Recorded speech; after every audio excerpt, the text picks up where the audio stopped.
Hi friends, ಎಲ್ರಿಗೂ ನಮಸ್ಕಾರ. Welcome to V studio. Yes, finally Rakshita ಅವರು ಬಿಗ್ ಬಾಸ್ ಮನೆಗೆ ರೀ ಎಂಟ್ರಿಯನ್ನು ಪಡ್ಕೊಂಡಿದ್ದಾರೆ. ಎಲ್ರಿಗೂ ಸಹ ಸಿಕ್ಕಾಪಟ್ಟೆ ಡೌಟ್ ಇತ್ತು, ರಕ್ಷಿತಾ ಅವರು ಬಿಗ್ ಬಾಸ್ ಮನೆಗೆ ಬರ್ತಾರಾ ಇಲ್ವಾ, ಬರೋಗಿದ್ರೆ ಯಾವಾಗ ಬರ್ತಾರೆ. ಯಾಕಂದರೆ ತಮಿಳ್ ಬಿಗ್ ಬಾಸ್ ಸೀಸನ್ 8 ಇದೇ ರೀತಿ ನಡೆದಿತ್ತು. ಬಟ್ 2 or 3 ಡೇಸ್ ಅಷ್ಟರಲ್ಲೇ ಅವರು ಬಿಗ್ ಬಾಸ್ ಮನೆಗೆ ರೀ ಎಂಟ್ರಿಯನ್ನು ಪಡ್ಕೊಂಡಿದ್ರು. ಬಟ್ ಆದರೆ ಕನ್ನಡದ ಬಿಗ್ ಬಾಸಲ್ಲಿ ರಕ್ಷಿತಾ ಅವರು ಒಂದು ವಾರ ಆದರೂ ಕೂಡ ಕಾಣಿಸ್ಕೊಳ್ತಾ ಇರಲಿಲ್ಲ. ಸೊ ಎಲ್ರಿಗೂ ಸಹ ಡೌಟ್ ಇತ್ತು ಬರ್ತಾರೋ ಇಲ್ವೋ ಅಂತ ಹೇಳಿ. ಮತ್ತು ಹಾಗೆ ಇನ್ನೊಂದಷ್ಟು ಜನ ಹೋಪ್ಸನ್ನು ಸಹ ಇಟ್ಕೊಂಡಿದ್ರು, ರಕ್ಷಿತಾ ಅವರು ಖಂಡಿತವಾಗ್ಲೂ ಬಂದೇ ಬರ್ತಾರೆ ಅಂತ ಹೇಳಿ. ಯಾಕೆ ಅಂತಂದರೆ ರಕ್ಷಿತಾ ಅವರು ಬಿಗ್ ಬಾಸಿಂದ ಹೊರಗಡೆ ಹೋದ್ಮೇಲೆ ಯಾವುದೇ ನ್ಯೂಸ್ ಚಾನಲ್ ಅವರ ಕೈಗೂ ಸಹ ಸಿಗಲಿಲ್ಲ, ಸೋಷಿಯಲ್ ಮೀಡಿಯಾದಲ್ಲೂ ಸಹ ಆ್ಯಕ್ಟಿವ್ ಆಗಿರಲಿಲ್ಲ, ಆ್ಯಂಡ್ ಅವರ ಮನೆಯವ್ರಿಗೂ ಸಹ ಸಿಕ್ಕಿರಲಿಲ್ಲ. ಸೊ ಈ ಕಾರಣಕ್ಕಾಗಿ ಬಿಗ್ ಬಾಸ್ ಟೀಮ್ ಅವ್ರ ಜೊತೆನೇ ರಕ್ಷಿತಾ ಅವರು ಇದ್ದಾರೆ. ಸೊ ಬಿಗ್ ಬಾಸ್ಗೆ ಮತ್ತೆ ಬರ್ತಾರೆ ಅಂತ ಹೇಳಿ ಸಾಕಷ್ಟು ಜನ ಹೋಪ್ಸನ್ನು ಇಟ್ಕೊಂಡಿದ್ರು. ಸೊ ಈಗ ಎಲ್ಲವೂ ಸಹ ನಿಜ ಆಗಿದೆ. ಆ್ಯಂಡ್ ಇವತ್ತು ಒಂದು ಪ್ರೋಮೋನ ಅಪ್ಡೇಟ್ ಮಾಡಿದ್ದಾರೆ. ಕಿಚ್ಚ ಸುದೀಪ್ ಅವರು ಒಂದಷ್ಟು ರೀಸನ್ಸ್ಗಳನ್ನ ಕೇಳಿ ಅಷ್ಟು ಆರಾಮಾಗಿ ಎಲ್ಲರೂ ನಿಮ್ಮ ಹೆಸರನ್ನ ತೊಗೊಂಡಾಗ ಅದನ್ನು ಡಿಫೆಂಡ್ ಮಾಡಿಕೊಂಡು ಹೇಗೆ ಆಚೆ ಬಂದ್ರಿ, ಏನಕ್ಕೆ ಬಂದ್ರಿ ಅಷ್ಟು ಸಿಂಪಲ್ಲಾಗಿ ಅಂತೆಲ್ಲ ಸ್ಟೇಜ್ ಮೇಲೆ ಕರೆಸಿ ಇವತ್ತು ಪಂಚಾಯಿತಿಯಲ್ಲಿ ರಕ್ಷಿತಾ ಅವರಿಗೆ ರೀ ಎಂಟ್ರಿಯನ್ನು ಕೊಟ್ಟು ಮತ್ತೆ ಬಿಗ್ ಬಾಸ್ ಮನೆ ಒಳಗಡೆ ಕಳಿಸ್ತಿದ್ದಾರೆ. ಆ್ಯಂಡ್ ಬಿಗ್ ಬಾಸ್ ಮನೆ ಒಳಗಡೆ ಹೋದ್ಮೇಲೆ ಮತ್ತೆ ನೀವು ಏನು ಮಾಡೋಕ್ಕೆ ಇಷ್ಟಪಡ್ತೀರಾ ಅಂತ ಕೇಳಿದಾಗ ರಕ್ಷಿತಾ ಅವರು ಸ್ವಲ್ಪ ಸ್ಟ್ರಾಂಗಾಗೇ ಹೇಳ್ತಿದ್ದಾರೆ. ಲೈಕ್, ನಾನು ರೀಸನ್ಸ್ಗಳನ್ನು ಕೇಳ್ತೀನಿ ಸರ್, ಏನಕ್ಕೆ ನನ್ನ ಹೆಸರನ್ನ ತೊಗೊಂಡ್ರಿ, ಏನಕ್ಕೆ ನನ್ನ ಆಚೆ ಹಾಕಿದ್ರಿ ಅಂತ ಹೇಳಿ ರೀಸನ್ಸ್ಗಳನ್ನ ನಾನು ಕೇಳ್ತೀನಿ ಅಂತ ಹೇಳಿ ರಕ್ಷಿತಾ ಅವರು ಕಿಚ್ಚ ಸುದೀಪ್ ಅವ್ರ ಹತ್ರ ಹೇಳ್ತಿದ್ದಾರೆ. ಆ್ಯಕ್ಚುಲಾಗಿ ಹೇಳಬೇಕು ಅಂದರೆ ರಕ್ಷಿತಾ ಅವರ ಪ್ರೋಮೋನ ಫಸ್ಟ್ ಡೇ ಅಪ್ಡೇಟ್ ಮಾಡಿದಾಗ ಈ ಹುಡುಗಿ ಬೇಕಾಗಿರಲಿಲ್ಲ ಅನ್ನುವಂತಹ ಥಾಟ್ಸೇ ತುಂಬ ಜನಕ್ಕಿತ್ತು. ಬಟ್ ಅವರ ಮುಗ್ಧತೆ, ಲೈಕ್ ಅವರು ಬಂದು ಮತ್ತೆ ಬಿಗ್ ಬಾಸಿಂದ ಹೊರಗಡೆ ಹೋದ್ಮೇಲೆ ಲೈಕ್ ರಕ್ಷಿತಾ ಅವ್ರಿಗೆ ಅವಮಾನ ಆಯಿತು, ಈ ಹುಡುಗಿ ಎಷ್ಟು ಸಿಂಪಲ್ಲು, ಎಷ್ಟು ಒಳ್ಳೆಯವಳು ಅಂತ ಹೇಳಿ ನಮ್ಮ ಕನ್ನಡದ ಜನತೆ ಅವಳ ಮೇಲೆ ಇದ್ದಿದ್ದಂತಹ ಪರ್ಸ್ಪೆಕ್ಟಿವ್ನೇ ಚೇಂಜ್ ಮಾಡಿಕೊಂಡ್ರು. ಅದಾದಮೇಲೆ ರಕ್ಷಿತಾ ಅವ್ರು ಬೇಕು, ರಕ್ಷಿತಾ ಅವ್ರು ಬೇಕು ಅಂತ ಹೇಳಿ ಸಿಕ್ಕಾಪಟ್ಟೆ ಕಮೆಂಟ್ಸ್ಗಳನ್ನ ಹಾಕ್ತಿರು. ಸೊ ಇವಾಗ ಒಂದು ಒಳ್ಳೆ ಮೈಂಡ್ಸೆಟ್ಟನ್ನು ಇಟ್ಕೊಂಡು ಒಂದು ಒಳ್ಳೆ ಜನಗಳಿಗೆ ಒಂದು ಒಳ್ಳೆ ಪಾಸಿಟಿವಿಟಿನ ತುಂಬಿಸಿ ರಕ್ಷಿತಾ ಅವರು ಬಿಗ್ ಬಾಸ್ ಮನೆ ಒಳಗಡೆ ಮತ್ತೆ ರೀ ಎಂಟ್ರಿಯನ್ನು ಪಡ್ಕೋತಿದ್ದಾರೆ. ಆ್ಯಂಡ್ ಇದನ್ನು ಉಪಯೋಗಿಸ್ಕೊಂಡು ಬಿಗ್ ಬಾಸ್ನ ಚೆನ್ನಾಗಿ ಆಡಿದ್ರು ಅಂತಂದರೆ ರಕ್ಷಿತಾ ಅವ್ರು ಖಂಡಿತವಾಗ್ಲೂ ಜಾಸ್ತಿ ದಿವಸ ಬಿಗ್ ಬಾಸ್ ಮನೆಯಲ್ಲಿ ಉಳ್ಕೊಳ್ಳುವಂತಹ ಚಾನ್ಸಸ್ ಇದೆ. ಯಾಕೆ ಅಂದರೆ ಜಸ್ಟ್ ಈ ಒಂದು ವಾರದಲ್ಲೇ ಬಿಗ್ ಬಾಸಲ್ಲಿ ಹೋಗಿ ಬಂದ ಮೇಲೆ ಈ ಒಂದು ವಾರದೊಳಗಡೆ ರಕ್ಷಿತಾ ಅವರ ಫ್ಯಾನ್ ಬೇಸ್ ಕೂಡ ತುಂಬಾ ಇನ್ಕ್ರೀಸ್ ಆಗಿದೆ. ಆ್ಯಂಡ್ ಪಾಸಿಟಿವ್ ಮೈಂಡ್ಸೆಟ್ ಇಟ್ಕೊಂಡು ರಕ್ಷಿತಾ ಅವ್ರನ್ನ ನೋಡ್ತಿರೋರೇ ತುಂಬ ಜನ ಇದ್ದಾರೆ. ಒಂಥರ ಮುಗ್ಧ ಹುಡುಗಿ, ಒಳ್ಳೆ ಹುಡುಗಿ, ಸಿಂಪಲ್ ಹುಡುಗಿ ಅಂತ ಹೇಳಿ ನೋಡ್ತಿರುವಂಥವರೇ ಜಾಸ್ತಿ ಜನ ಇದ್ದಾರೆ. ಸೊ ಅದಕ್ಕೋಸ್ಕರ ರಕ್ಷಿತಾ ಅವರು ಇದನ್ನೆಲ್ಲ ತಲೆಯಲ್ಲಿ ಇಟ್ಕೊಂಡು ಚೆನ್ನಾಗಿ ಆಟನ ಆಡಿದ್ರು ಅಂತಂದರೆ ಕೇಸ್ ತುಂಬ ದಿನ ಉಳ್ಕೊಳ್ಳೋದ್ರಲ್ಲಿ ಡೌಟೇ ಇಲ್ಲ. ಆ್ಯಂಡ್ ಇವತ್ತು ಕಿಚನ ಪಂಚಾಯಿತಿಯಲ್ಲಿ ಕಂಟೆಸ್ಟೆಂಟ್ಗಳಿಗಂತೂ ಸಿಕ್ಕಾಪಟ್ಟೆ ಕ್ಲಾಸ್ ನಡೀತಿದೆ ಅಂತಲೇ ಹೇಳ್ಬೋದು. ಕಿಚ್ಚ ಸುದೀಪ್ ಅವರು ಸಿಕ್ಕಾಪಟ್ಟೆ ಕ್ಲಾಸ್ ತೊಗೊಂಡು ಕಂಟೆಸ್ಟೆಂಟ್ಗಳನ್ನ ಚೆನ್ನಾಗಿ ನಟ್ಟು ಬೋಲ್ಟ್ ಏನೇನು ಲೂಸ್ ಆಗಿತ್ತು ಅದೆಲ್ಲ ಟೈಟ್ ಮಾಡ್ತಿದ್ದಾರೆ. ಯಾಕೆ ಅಂತಂದರೆ ಲೈಕ್ ನಾವೇನು ಎಕ್ಸ್ಪೆಕ್ಟೇಷನ್ಸ್ ಇಟ್ಕೊಂಡಿದ್ವಿ, ಈ ಸೀಸನ್ ಬಗ್ಗೆ ತುಂಬಾ ಎಕ್ಸ್ಪೆಕ್ಟೇಷನ್ಸ್ ಇತ್ತು. ಆ್ಯಕ್ಚುಲಿ ಸುದೀಪ್ ಅವರ ಮುಂದಾಳತ್ವದಲ್ಲಿ ನಡೀತಿದೆ ಅಂತ ಹೇಳಿ ಈ ಸೀಸನ್ಸಲ್ಲಿ ತುಂಬಾ ಎಕ್ಸ್ಪೆಕ್ಟೇಷನ್ಸ್ ಅನ್ನೋದಿತ್ತು. ಬಟ್ ಆ ಎಕ್ಸ್ಪೆಕ್ಟೇಷನ್ಸ್ಗೆ ರೀಚ್ ಆಗೋ ರೀತಿ ಕಂಟೆಸ್ಟೆಂಟ್ಗಳಂತೂ ಖಂಡಿತವಾಗ್ಲೂ ಆಡ್ತಿಲ್ಲ. ಎಲ್ಲೋ ಒಂದು 4-5 ಜನ ಕಂಟೆಸ್ಟೆಂಟ್ಗಳನ್ನ ಬಿಟ್ಟರೆ ಬಿಗ್ ಬಾಸ್ ಮನೆ ಒಳಗಡೆ ಬೇರೆ ಯಾರಾದರೂ ಕಂಟೆಸ್ಟೆಂಟ್ಗಳು ಇದ್ದಾರೆ ಅಂತಲೇ ಅನ್ನಿಸ್ತಿಲ್ಲ. ಜಸ್ಟ್ ನೇಮ್, ಒಂದು ನಾಮಕಾವಸ್ಥೆ ಅಂತಾರಲ್ಲ, ಅದಕ್ಕೋಸ್ಕರ ಬಿಗ್ ಬಾಸ್ ಮನೆಯಲ್ಲಿ ಒಂದು 18 ಜನ ಇರಬೇಕು ಅಂತ ಹೇಳ್ತಾರಲ್ಲ. ಸೊ ಅದಕ್ಕೋಸ್ಕರ ಇದೀವಿ ಅನ್ನೋ ಥರ ಇದ್ದಾರೆ ಹೊರತು ಬಟ್ ಕಂಟೆಸ್ಟೆಂಟ್ಗಳು, ನಾವು ಮೇನ್ ಕಂಟೆಸ್ಟೆಂಟ್ಗಳು ಏನೇನು ಮಾಡಬೇಕು ಅಂತ ತಿಳ್ಕೊಂಡು ಅವ್ರು ಖಂಡಿತವಾಗ್ಲೂ ಆ ಕೆಲಸಗಳನ್ನು ಮಾಡ್ತಿಲ್ಲ. ಗಿಲ್ಲಿಯವರಾಗಿರ್ಬೋದು, ಕಾವ್ಯ ಆಗಿರ್ಬೋದು ಒಂದು ಒಳ್ಳೆ ಎಂಟರ್ಟೈನ್ಮೆಂಟನ್ನು ಕೊಡ್ತಿದ್ದಾರೆ. ಆ್ಯಂಡ್ ಇನ್ನು ಜಂಟಿಗಳಲ್ಲಿ ಹೇಳಬೇಕು ಅಂತಂದರೆ ರಾಶಿಕಾ ಅವರು ಮತ್ತು ರಾಜೇಶ್ವರಿ ಅವರು ಕೂಡ ಎಲ್ಲೂ ಸಹ ಕಾಣಿಸ್ಕೊಳ್ತಿಲ್ಲ. ಜಸ್ಟ್ ಕಿಚನಲ್ಲಿ ಅವರಾಯಿತು, ಅವ್ರ ಕೆಲಸ ಆಯಿತು ಅನ್ನೋ ರೀತಿ ಅವ್ರ ಕೆಲಸಗಳನ್ನ ಅವ್ರು ಮಾಡ್ಕೊಂಡಿದ್ದಾರೆ. ಬಟ್ ಎಲ್ಲೂ ಸಹ ಕಾಣಿಸ್ಕೊಳ್ತಿಲ್ಲ. ಆ್ಯಂಡ್ ಇನ್ನು ಸ್ಪಂದನ ಅವರಾಗಿರ್ಬೋದು, ಮಾಳು ಅಣ್ಣ ಅವರಾಗಿರ್ಬೋದು, ಎಲ್ಲಿ ಬೇಕೋ ಅಲ್ಲಿ ಅವರು ಬಂದು ಕೆಲಸನ ಮಾಡ್ತಾರೆ. ಅವ್ರ ಪಾಡ್ಗೆ ಅವ್ರ ಕೆಲಸ ಮುಗಿಸ್ಕೊಳ್ತಾರೆ, ಎಲ್ಲೋ ಒಂದು ಕಡೆ ಹೋಗಿ ಮಾತಾಡ್ಕೊಂಡು ಕೂತ್ಕೊತಾರೆ. ಜಸ್ಟ್ ಮಾತಾಡ್ಕೊಂಡು ಕೂತ್ಕೊಳೋದು ಅಂತ ಅಲ್ಲ, ಬಿಗ್ ಬಾಸ್ಗೆ ಬೇಕಾಗಿರುವಂತಹ ಕಂಟೆಂಟ್, ನಮ್ಮ ವ್ಯೂವರ್ಸ್ಗೆ ಬಿಗ್ ಬಾಸ್ನ ನೋಡೋದಕ್ಕೆ ಅಟ್ರ್ಯಾಕ್ಟ್ ಮಾಡೋದಕ್ಕೆ ಬೇಕಾಗಿರುವಂತಹ ಕಂಟೆಂಟನ್ನು ಯಾರೂ ಕೊಡ್ತಿಲ್ಲ. ಆ್ಯಕ್ಚುಲಾಗಿ ಹೇಳಬೇಕು ಅಂದರೆ ಇಲ್ಲಿ ಸ್ಪಂದನ ಮತ್ತು ಮಾಳು ಅಣ್ಣವರು ಒಂದು ಒಳ್ಳೆ ಕಂಟೆಂಟ್ನ ಕೊಡ್ಬೋದಾಗಿತ್ತು. ಯಾಕೆಂದರೆ ಸ್ಪಂದನ ಅವರು ಒಂದು ಆರ್ಟಿಸ್ಟ್ ಬ್ಯಾಕ್ಗ್ರೌಂಡಿಂದ ಬಂದಿರೋರು, ಡ್ಯಾನ್ಸನ್ನು ಕಲ್ತ್ಕೊಂಡಿರ್ತಾರೆ. ಒಳ್ಳೆ ಡ್ಯಾನ್ಸ್ ಪರ್ಫಾರ್ಮೆನ್ಸ್ ಕೊಡೋದ್ರ ಮೂಲಕನೇ ಬಿಗ್ ಬಾಸ್ಗೆ ಎಂಟ್ರಿಯನ್ನು ಕೊಟ್ಟಿದ್ದರು. ಸೊ ಈ ಕಡೆ ಮಾಳು ಅಣ್ಣವರು ಸಿಂಗಿಂಗಲ್ಲಿ ಫೇಮಸ್ ಆಗಿರೋರು. ಸೊ ಅವರೊಂದು ಹಾಡು ಹಾಡೋದು, ಇವರೊಂದು ಡ್ಯಾನ್ಸ್ ಮಾಡೋದು, ಜಸ್ಟ್ ಒಂದು ಹಾಡಿಗೆನೂ ಸ್ಪಂದನ ಅವರು ಮನೆಯವ್ರ ಮುಂದೆ ಕುಣಿದ್ರು ಅಷ್ಟೇ. ಅದನ್ನು ಬಿಟ್ಟರೆ ಬೇರೆ ಯಾವುದನ್ನು ಸಹ ನೋಡಿಲ್ಲ. ಸ್ಪಂದನ ಅವ್ರ ಜೊತೆ ಗಿಲ್ಲಿಯವರು ಕೂಡ ಎಂಟರ್ಟೈನ್ಮೆಂಟ್ ಮಾಡಿದರು. ಸೊ ಅದನ್ನು ಸ್ವಲ್ಪ ಸೀರಿಯಸ್ ಆಗಿ ತೊಗೊಂಡು ಅದನ್ನೇ ಮುಂದುವರಿಸ್ಕೊಂಡು ಹೋಗೋದು, ಈ ರೀತಿ ಏನಾದರೂ ಎಂಟರ್ಟೈನ್ಮೆಂಟ್ ಮಾಡ್ಬೋದಾಗಿತ್ತು. ಬಟ್ ಮಾಳು ಅಣ್ಣ, ಸ್ಪಂದನ ಅದನ್ನು ಮಾಡ್ತಿಲ್ಲ. ಆ್ಯಂಡ್ ಇನ್ನು ಅಭಿಷೇಕ್ ಮತ್ತು ಅಶ್ವಿನಿ ಅವ್ರ ಬಗ್ಗೆಯೂ ಕೂಡ ತುಂಬಾ ಎಕ್ಸ್ಪೆಕ್ಟೇಷನ್ಸ್ ಇತ್ತು. ಇವರು ಏನೋ ಒಂದು ಮಾಡ್ತಾರೆ ಅನ್ನುವಂತಹ ಎಕ್ಸ್ಪೆಕ್ಟೇಷನ್ಸ್ ಅಂತೂ ಖಂಡಿತವಾಗ್ಲೂ ಇತ್ತು. ಬಟ್ ಅವರು ಕೂಡ ಅವರಾಯಿತು, ಅವರ ಮೇಕಪ್ ಇದಾಯಿತು. ಆ್ಯಂಡ್ ಅಭಿಷೇಕ್ ಅವರಂತೂ ಹುಡುಗಿನ ಫ್ಲರ್ಟ್ ಮಾಡೋದಾಯಿತು, ಇದರಲ್ಲೇ ಕಳೆದೋಗ್ಬಿಟ್ಟಿದ್ದಾರೆ. ಟಾಸ್ಕ್ ಅಂತ ಬಂದಾಗ ಅವ್ರನ್ನ ಒಂದು ಟಾಸ್ಕ್ ಆಡೋದಕ್ಕೆ ಚಾನ್ಸ್ ಕೊಟ್ಟರು, ಅದರಲ್ಲೂ ಸಹ ಅಷ್ಟೊಂದು ಪರ್ಫಾರ್ಮೆನ್ಸ್ ಮಾಡಿಲ್ಲ. ಬಟ್ ಬಟ್ ಹೊರಗಡೆ ಇಕ್ಕರು ನೆಕ್ಸ್ಟ್ ಟಾಸ್ಕಿಂದ ಅವ್ರನ್ನ ಹೊರಗಡೆ ಇಟ್ಟರು. ಮಾತಲ್ಲಿ ಸ್ವಲ್ಪ ಕಾನ್ಫಿಡೆನ್ಸ್ ಅನ್ನೋದನ್ನು ತೋರಿಸ್ತಾರೆ, ಬಟ್ ಯಾವುದೇ ರೀತಿಯಾದಂತಹ ಕಂಟೆಂಟನ್ನು ಅವರು ಕೊಡ್ತಿಲ್ಲ. ಆ್ಯಂಡ್ ಇನ್ನು ಜಂಟಿಗಳಲ್ಲಿ ಇರೋದು ಅಂತಂದರೆ ಅಮಿತ್ ಅವರು ಮತ್ತು ಕರಿಬಸಪ್ಪ ಅವರು ಎಷ್ಟು ಆ್ಯಕ್ಟಿವ್ ಆಗಿದ್ರು ಸೋಷಿಯಲ್ ಮೀಡಿಯಾದಲ್ಲಿ, ಯಾವ ರೀತಿ ಎಲ್ಲ ಮಾತಾಡ್ಕೊಂಡು ಅಯ್ಯೋ ಈ ಅಪ್ಪ ಏನಪ್ಪ ಇಷ್ಟು ಮಾತಾಡ್ತಾನೆ ಅಂತ ಅನಿಸ್ತಿತ್ತು, ಆ ರೀತಿ ಆ್ಯಕ್ಟಿವ್ ಆಗಿದ್ರು. ಅಂಥವ್ರು ಕಂಪ್ಲೀಟ್ ಸೈಲೆಂಟ್ ಆಗಿಬಿಟ್ಟಿದ್ದಾರೆ ಅಂತ ಅನಿಸುತ್ತೆ. ಆ್ಯಂಡ್ ಇನ್ನು ಅಮಿತ್ ಅವರು ಸ್ಟೇಜ್ ಮೇಲೆ ಬಂದಾಗ ವಾವ್ ಏನು ಮಾತಾಡ್ತಾನೆ ಗುರು, ಈ ಹುಡುಗ ಯಾರಿಗೂ ಗೊತ್ತೇ ಇರಲಿಲ್ಲ.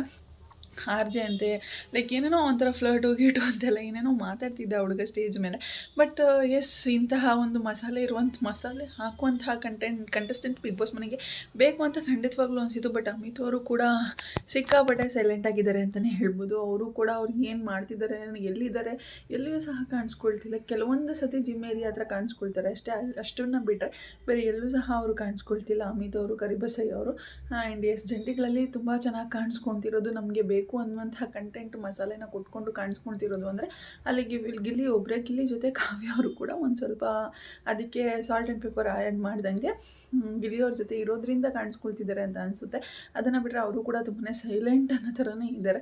ಆ್ಯಂಡ್ ಇನ್ನು ಒಂಟಿಗಳ ಬಗ್ಗೆ ಮಾತಾಡೋದಾದರೆ ಧನುಷ್ ಅವರಾಗಿರ್ಬೋದು ಅಥವಾ ಧ್ರುವಂತ್ ಅವರಾಗಿರ್ಬೋದು ಒಂದಷ್ಟು ಟಾಸ್ಕ್ಗಳಲ್ಲಿ ಚೆನ್ನಾಗಿ ಆಡ್ತಿದ್ದಾರೆ. ಅದನ್ನು ಬಿಟ್ಟರೆ ಬೇರೆ ಯಾವುದೇ ರೀತಿಯಂತಹ ಪರ್ಸ್ನಲ್ ಕಂಟೆಂಟ್ ಕೊಡೋದಾಗಲಿ ಇದನ್ನು ಅವರು ಸಹ ಮಾಡ್ತಿಲ್ಲ. ಆ್ಯಂಡ್ ಇನ್ನು ಅಶ್ವಿನಿ ಅವರು ಏನು ರಾಜಮಾತೆ ಅನ್ನುವಂತಹ ಕ್ಯಾರೆಕ್ಟರ್ನ ಇಟ್ಕೊಂಡಿದ್ರು, ಆ ಕ್ಯಾರೆಕ್ಟರ್ಗೆ ತಕ್ಕ ಹಾಗೆ ಅವರು ಪರ್ಫಾರ್ಮ್ ಮಾಡಿದ್ರು. ಲೈಕ್ ಆ ಕ್ಯಾರೆಕ್ಟರಿಂದ ಆಚೆ ಬಂದ ಮೇಲೆ ಅವರು ಕೂಡ ಸ್ವಲ್ಪ ಆಫ್ ಆ್ಯಂಡ್ ಡೌನ್ ಆಗೋದು ಆ ರೀತಿ ಇರ್ತಿದ್ರು. ಬಟ್ ಆ ಒಂದು ಕ್ಯಾರೆಕ್ಟರ್ ಒಳಗಡೆ ನಾವು ಇದ್ದೀರಿ ಅಂತ ಅವರು ಫೀಲ್ ಮಾಡ್ಕೊಂಡಿದ್ದಾಗ ಗಿಲ್ಲಿಯವರಿಗೆ ಟಾರ್ಚರ್ ಕೊಡೋದಾಗಲಿ, ಅವ್ರನ್ನ ಪರ್ಸ್ನಲಾಗಿ ಟಾರ್ಗೆಟ್ ಮಾಡೋದಾಗಲಿ, ಒಟ್ಟಿನಲ್ಲಿ ಪಾಸಿಟಿವ್ ವೇನಲ್ಲಾಗಿರ್ಬೋದು ಅಥವಾ ನೆಗೆಟಿವ್ ವೇನಲ್ಲಾಗಿರ್ಬೋದು ಅವರು ಸೌಂಡ್ ಮಾಡ್ತಾನೆ ಇದ್ದಾರೆ ಬಿಗ್ ಬಾಸ್ ಮನೆಯಲ್ಲಿ. ಸೊ ಅವರು ಬಿಗ್ ಬಾಸ್ ಮನೆಗೆ ಅಂಥ ಕಂಟೆಸ್ಟೆಂಟ್ಗಳು ಬೇಕು ಅಂತ ಅನಿಸುತ್ತೆ. ಲೈಕ್ ನೆಗೆಟಿವ್ ಆಗಾದರೂ ನಾವು ಅವ್ರನ್ನ ನೋಡ್ತೀವಿ. ಸೊ TRP ಅನ್ನೋದು ಪಾಸಿಟಿವ್ಲಿ ಅಥವಾ ನೆಗೆಟಿವ್ ಆಗಿ ಬಿಗ್ ಬಾಸ್ ಶೋಗೆ ಕ್ರ್ಯಾಕ್ ಆಗ್ತಾನೆ ಇರುತ್ತೆ. ಸೊ ಅದಕ್ಕೋಸ್ಕರ ಅಶ್ವಿನಿ ಅವರು ಎಲ್ಲ ಒಂದು ಕಡೆ ಕಾಣಿಸ್ಕೋತಿದ್ದಾರೆ ಅಂತ ಹೇಳ್ಬೋದು. ಆ್ಯಂಡ್ ಇನ್ನು ಜಾನ್ವಿ ಅವರಾಗಿರ್ಬೋದು, ಇನ್ಯಾರೂ ಸಹ ಆ್ಯಂಡ್ ತುಂಬಾ ಎಕ್ಸ್ಪೆಕ್ಟೇಷನ್ಸ್ ಇಟ್ಕೊಂಡಿದ್ದಂತಹ ಸುಧೀರ್ ಅವರು ಕೂಡ ಎಲ್ಲೂ ಸಹ ಕಾಕ್ರೋಚ್ ಸುಧೀರ್ ಅವರು ಎಲ್ಲೂ ಸಹ ಕಾಣಿಸ್ಕೊಳ್ತಿಲ್ಲ, ಎಲ್ಲೋ ಒಂದೊಂದು ಕಡೆ ಕಾಣಿಸ್ಕೊಳ್ತಿದ್ದಾರೆ. ಆ್ಯಂಡ್ ಇನ್ನು ಮಲ್ಲಮ್ಮ ಅವರು ಕಂಟೆಂಟ್ ಬೇಸ್ ಅಂತ ನೋಡೋದಿಲ್ಲ ಅಂತಂದ್ರೂ ಸಹ ಲೈಕ್ ಒಂದು ಒಳ್ಳೆ ಮುಗ್ಧ ಮನಸ್ಸಿನವರು ಅಂತ ಹೇಳಿ ನಾವು ನೋಡಿದ್ರು ಮುಂದೆ ಹೋಗ್ತಾ ಲೈಕ್ ಅಂಥ ಮುಗ್ಧ ಮನಸ್ಸು ಬಿಗ್ ಬಾಸ್ ಮನೆಗೆ ಅವಶ್ಯಕತೆ ಇದೆ ಅನ್ನೋ ರೀತಿ ಏನು ಅನಿಸೋದಿಲ್ಲ. ಯಾಕೆ ಅಂತಂದರೆ ಮುಂದೆ ಹೋಗ್ತಾ ನಮಗೆ ಪರ್ಸ್ನಾಲಿಟಿ ಗೇಮ್ ಆಗಿರೋದ್ರಿಂದ ಅವರ ಪರ್ಸ್ನಾಲಿಟಿನೇ ಮುಖ್ಯ ಆಗುತ್ತೆ. ಅವ್ರು ಏನು ಕಂಟೆಂಟ್ ಕೊಡ್ತಾರೆ, ಬಿಗ್ ಬಾಸ್ ಮನೇಲಿ ಏನೇನು ಮಾಡ್ತಿದ್ದಾರೆ, ಟಾಸ್ಕ್ ಹೇಗೆ ಆಡ್ತಿದ್ದಾರೆ, ಎಲ್ಲರ ಜೊತೆ ಹೇಗೆ ನಡ್ಕೋತಿದ್ದಾರೆ, ಇದೆಲ್ಲವೂ ಸಹ ಮುಖ್ಯ ಆಗುತ್ತೆ. ಆ್ಯಂಡ್ ಪ್ರತಿಯೊಂದನ್ನು ಸಹ ತುಂಬ ಎಕ್ಸ್ಪ್ಲೇನ್ ಮಾಡಬೇಕಾಗಿದೆ ಅವ್ರಿಗೆ.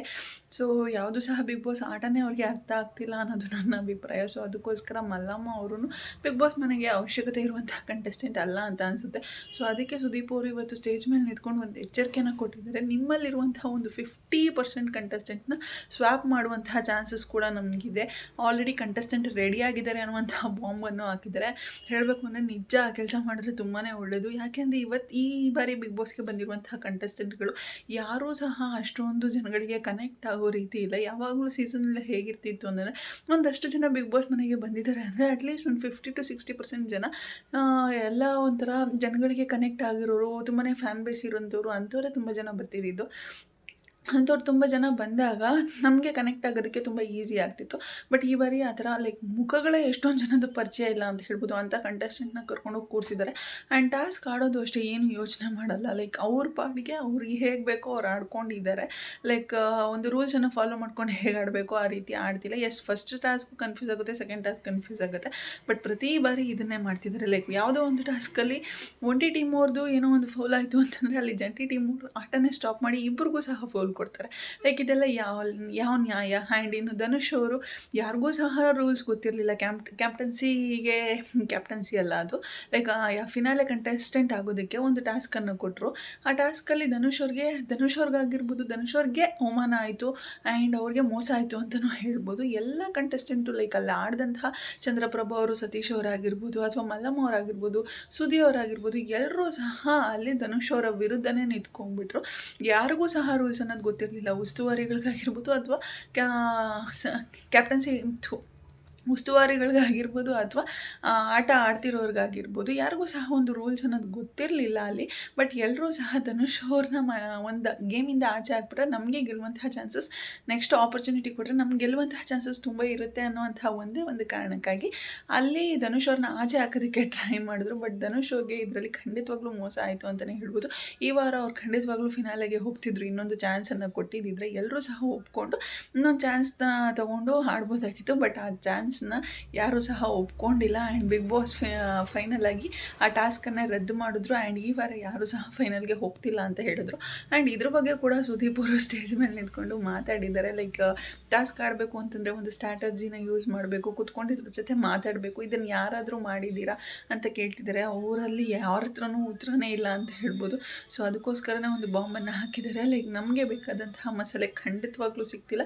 ಆದಷ್ಟು ಬೇಗ ಒಂದು ಸ್ವ್ಯಾಪ್ ಆಪ್ಷನ್ ಅಂತ ಸುದೀಪ್ ಅವ್ರು ಏನು ಹೇಳಿದ್ರು 50% ಜನನೇ ಆಚೆ ಕಳಿಸಿ ಹೊಸ ಕಂಟೆಸ್ಟೆಂಟ್ನ ರೆಡಿ ಮಾಡ್ಕೊತೀವಿ ನಾವು ಅಂತ ಏನು ಹೇಳಿದ್ದಾರೆ ಅದನ್ನು ಮಾಡಿದ್ರೆ ಸಾಕು. ಆ್ಯಂಡ್ ಕಂಟೆಸ್ಟೆಂಟ್ಗಳು ಸ್ವಲ್ಪ ಜನಗಳಿಗೆ ಮುಂಚೆನೇ ಕನೆಕ್ಟ್ ಆಗಿರೋರು ಬಂದರೆ ಒಂದು ಫ್ಯಾನ್ ಬೇಸ್ ಅನ್ನೋದಿರುತ್ತೆ, ಒಂದು ಕ್ರೇಜ್ ಅನ್ನೋದಿರುತ್ತೆ ನೋಡೋದಕ್ಕೆ. ಈ ರೀತಿ ಯಾರಿಗೂ ಗೊತ್ತಿಲ್ಲದೆ ಇರೋಂತಹ ಕಂಟೆಸ್ಟೆಂಟ್ಗಳು ಬಂದರೆ ನಿಜಕ್ಕೂ ಒಂದು ಕ್ರೇಜ್ ಅನ್ನೋದು ಇರೋದಿಲ್ಲ ನೋಡೋದಕ್ಕೆ. ಆ್ಯಂಡ್ ಇವಾಗ ಆಲ್ರೆಡಿ ಫ್ಲಾಪ್ ಆಗಿದೆ. ಒಂದು ವಾರದಲ್ಲಿ ಬಿಗ್ ಬಾಸ್ ಅನ್ನೋದು ಫ್ಲಾಪ್ ಆಗೋಗಿದೆ.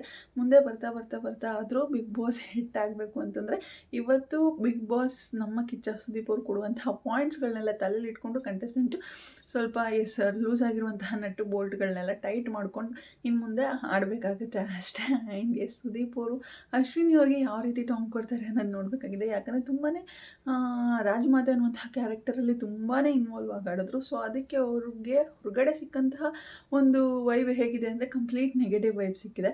ಸೊ ಸುದೀಪ್ ಅವ್ರು ಯಾವುದೋ ಒಂದು ಕಂಟೆಂಟ್ ಕೊಟ್ಟರು ಅಂತ ಹೇಳಿ ಅವರನ್ನು ಹೊಗಳ್ತಾರ, ಲೈಕ್ ನೆಗೆಟಿವ್ ಕಂಟೆಂಟ್ ಬರೋ ರೀತಿ ನೆಗೆಟಿವ್ ಆಗಿ ಕಾಣಿಸೋ ರೀತಿ ಕಾಣಿಸ್ಕೊತಿದ್ದಾರೆ ಅಂತ ಹೇಳಿ ಅವ್ರಿಗೆ ಒಂದು ಕ್ಲಾಸನ್ನು ತಗೋತೀರ ಅಂತ ನೋಡಬೇಕಾಗಿದೆ. ಯಾಕಂದರೆ ಬೇರೆ ಯಾವುದೇ ಕಂಟೆಸ್ಟೆಂಟು ಅಲ್ಲಿ ನಮಗೆ ಇದನ್ನು ಕೊಡ್ತಿಲ್ಲ, ಒಂದು ಕಂಟೆಂಟನ್ನು ಕೊಟ್ಟಿಲ್ಲ. ಸೊ ಅಟ್ಲೀಸ್ಟ್ ಇವ್ರು ನೆಗೆಟಿವ್ ಆಗಾದರೂ ಕಂಟೆಂಟ್ ಬರೋ ರೀತಿ ಮಾಡಿದ್ರು ಅಂತ ಹೇಳಿ ಅವ್ರಿಗೆ ಹೊಗಳ್ತಾರ ಅನ್ನೋದನ್ನ ಕಾದು ನೋಡಬೇಕಾಗಿದೆ. ಆ್ಯಂಡ್ ಬಿಗ್ ಬಾಸ್ ಮನೆಯಿಂದ ಯಾರು ಹೊರಗಡೆ ಹೋಗ್ತಾರೆ ಅಂತ ನೋಡೋದಾದರೆ ನಾಳಿನ ಸಂಡೇ ಎಪಿಸೋಡ್ಗಾಗಿ ಕಿಚ್ಚನ್ನ ಸೂಪರ್ ಸಂಡೇ ವಿತ್ ಕಿಚ್ಚ ಸುದೀಪಾಗೆ ನಾವು ವೆಯ್ಟ್ ಮಾಡಲೇಬೇಕಾಗುತ್ತೆ. ಆ್ಯಂಡ್ ಫೈನಲಿ ರಕ್ಷಿತಾ ಅವ್ರು ಬಂದಿರೋದು ಯಾರಿಗೆಲ್ಲ ಖುಷಿ ಆಯಿತು ಅನ್ನೋದನ್ನು ಕಮೆಂಟ್ ಸೆಕ್ಷನಲ್ಲಿ ತಿಳಿಸಿ. ಹಾಗೆ ನಾಳೆ ಯಾರು ಎಲಿಮಿನೇಟ್ ಆಗಿ ಹೋಗಬೇಕು ಅಂತ ನಿಮ್ಗೆ ಅನಿಸುತ್ತೆ ಅದನ್ನು ಸಹ ಕಮೆಂಟ್ ಸೆಕ್ಷನಲ್ಲಿ ತಿಳಿಸಿ ಅಂತ ಹೇಳ್ತಾ ಇವತ್ತಿನ ವಿಡಿಯೋನ ಇಲ್ಲಿಗೆ ಎಂಡ್ ಮಾಡ್ತಾ ಇದ್ದೀನಿ. ಯಾರಿಗೆಲ್ಲ ವಿಡಿಯೋ ಇಷ್ಟ ಆಗಿದ್ರೆ ಪ್ಲೀಸ್ ಲೈಕ್ ಮಾಡಿ, ಶೇರ್ ಮಾಡಿ, ಕಮೆಂಟ್ ಮಾಡಿ. ಹಾಗೆ ಯಾರೆಲ್ಲ ನನ್ನ ಚಾನಲ್ನ ಇನ್ನೂ ಸಬ್ಸ್ಕ್ರೈಬ್ ಮಾಡ್ಕೊಂಡಿರೋ ವಿಡಿಯೋನ ನೋಡಿದ್ರೆ ಪ್ಲೀಸ್ ಬೇಗ ಬೇಗ ಸಬ್ಸ್ಕ್ರೈಬ್ ಮಾಡ್ಕೊಳ್ಳಿ. Thank you so much. Love you all. Take care. Bye bye.